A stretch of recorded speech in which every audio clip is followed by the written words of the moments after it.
infiltrated their system, and the Japanese infiltrated our system. So now we're kind of, coexisting in this bubble. But in terms of quality, in terms of still of production and dedication and consistency to the work, right? They are teaching us a great lesson that if you stay consistently on your path and you cater to your customers and you're great about your quality and try to innovate at the same time but keep the tradition alive, you're always going to be on the winning side. Of course, there are fluctuations in the business, right? But you can't always win. You can't always improve also on the money. I was always asking myself, you are in a publisher right now, Eric, right? So do you feel the need for censorship? Are you going against some interests if you're publishing something in a certain way, or are you worried about certain countries accepting or not accepting your material? For me, no, because that's a liberating feeling. Because I'll speak to what you're talking about, because that's a great point.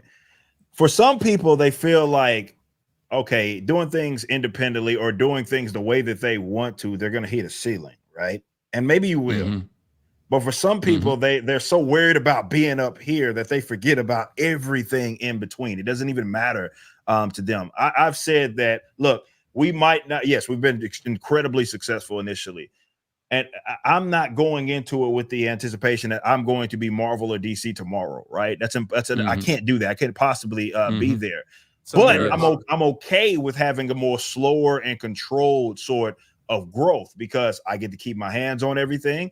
We don't have to worry about making deals with the devil or anything like that. And yeah, I tell people all the time, sure, in the last couple of years, we have made a lot, like almost $10 million.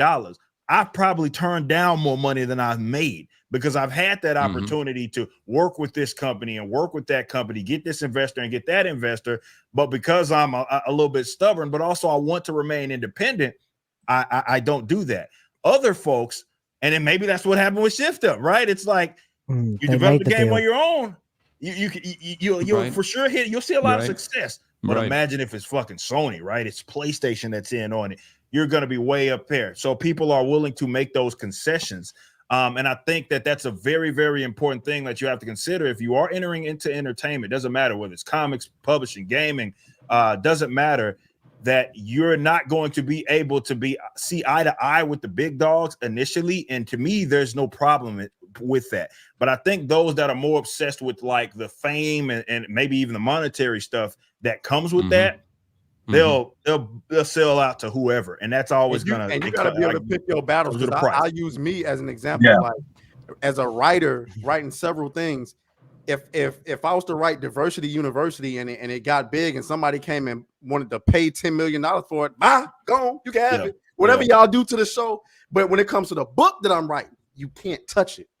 A lot of artists do that. A lot of artists